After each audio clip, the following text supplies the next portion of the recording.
बात कही कि हमने कई बुद्धिजीवियों से बात की, कई वक्फ मेंबर से बात की, कई इंटेलेक्चुअल से बात की, उसके बाद हम ये संशोधन विधेयक लेके आए, लेकिन विपक्ष ये बात नहीं मान रहा। विपक्ष ये कह रहा है कि किसी से बात नहीं हुई है और ये एक कृत्य है सरकार का कि मुसलमानों की सारी जमीन हड़प ली जाए। आप इसको किस तरह से? देखिए, आज अगर आप सरकार पर नहीं सिर्फ इंडिया टुडे और आज तक पर भरोसा करें तो आपकी 2017 की एक रिपोर्ट है जिसमें आपने स्वयं इस बात को प्रकाशित किया और इस बात का सबके सामने एविडेंस दिया कि कैसे जो मुतवली हैं, जिसको सरल भाषा में अगर मैनेजर कहें वक्फ के, वो मस्जिद कब्रिस्तान की जमीनें बेच रहे थे और जिनकी वो मस्जिद या कब्रिस्तान की जमीन अथवा मजार की जमीनें थी उनको ही नहीं पता था।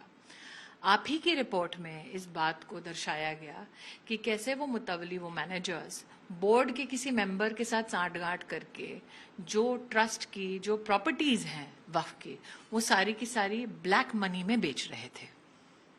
तो अगर न्याय संगत ट्रांसपेरेंटली सरकार उम्मीद एक्ट के माध्यम से एक ऐसा सिस्टम इवॉल्व कर रही है जिसमें जिसकी वो प्रॉपर्टी है उसका अधिकार सुरक्षित रह सके मुस्लिम समाज में, तो इससे विपक्ष को आपत्ति क्यों होनी चाहिए?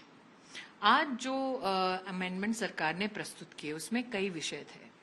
पहली बार बोर्ड में विशेष रूप से महिलाओं को जगह मिलने की सरकार ने बात की है। पहले भी मोदी सरकार ने मुस्लिम महिलाओं के अधिकारों की रक्षा के लिए ट्रिपल तलाक को बैन किया था। आप हैरान होंगे कि एक स्टेट की वक्फ बोर्ड खुला का सर्टिफिकेट देती है, मतलब मैरिज अनल करती है।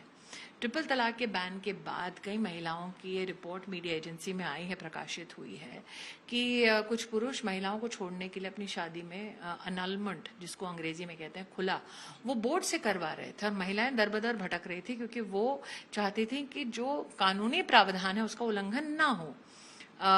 कई बार ऐसा भी ध्यान में आया है कि बोर्ड के कुछ मेंबरानों ने कानून का उल्लंघन करते हुए वक्फ की जो प्रॉपर्टी है वो या तो बेच दी या तो लीज कर दी और जो प्रॉपर्टी का ओनर है उसको पता ही नहीं है। एक आंध्र प्रदेश का केस आया था जिसमें अहमदिया समाज को निष्कासित कर दिया था, गैर मुस्लिम वक्फ बोर्ड ने घोषित कर दिया था, जो बोर्ड का ना अधिकार था ना एक्ट में उसका प्रावधान है। तो मुझे लगता है कि आज जो प्रस्तुतिकरण हुई सरकार की ओर से, इसके लिए मैं सराहना करती हूँ मोदी जी की। विपक्ष ने जितने भी प्रश्न पूछे थे सबका जवाब सरकार ने दिया।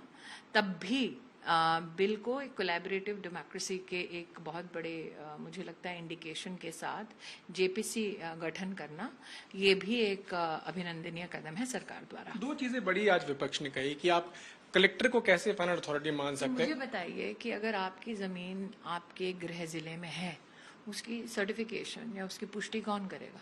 रेवेन्यू ऑफिसर करेगा, करेक्ट? क्या अगर आप ये लेकर जाएं किसी कोर्ट में कि जी मैं कह रहा हूँ ये जमीन मेरी है, क्या कोई भी कोर्ट मानेगा? नहीं ना, आपको तो दस्तावेज देने पड़ेंगे। वो दस्तावेज देने वाला व्यक्ति कौन है? कलेक्टर है। पहले जो एक्ट था उसमें ऐसा कोई स्पष्ट प्रावधान नहीं था कि जिसकी वो जमीन है वो उसकी पुष्टि कैसे करे। सर्वे कमिश्नर्स की बात थी, लेकिन सर्वे कमिश्नर क्या कर सकता है? सर्वे कर सकता है, ठीक है। क्या आपको अधिकार दिला सकता है? नहीं दिला सकता। तो अगर गरीब मुसलमान को न्याय की दृष्टि से जल्दी न्याय मिल जाए तो विपक्ष को दिक्कत क्यों है? अंततः चाहे कोर्ट हो, बोर्ड हो, सरकार हो, सबको रेवेन्यू ऑफिसर को ही पूछना पड़ता है कि फला फला की जमीन है या नहीं, आप इसको सर्टिफाई करो। संविधान पर हमला, ये कहा विपक्ष ने। आप किसी मुसलमान की प्रॉपर्टी राइट्स को सिक्योर कर रहे हैं, ये संविधान पर हमला कैसे हुआ? अगर आप कह रहे हैं मुस्लिम महिलाओं को बोर्ड में जगह दीजिए, तो ये संविधान पर हमला कैसे हुआ? अगर आप कहते हैं शिया, आगा खानी, बोहरा, अहमदियाज या फिर जो भी नॉमिनेट होते हैं मुस्लिम समाज से, अलग अलग कम्युनिटी से, उनको आप बोर्ड में सम्मान दीजिए, तो ये संविधान विरोधी कैसे हुआ?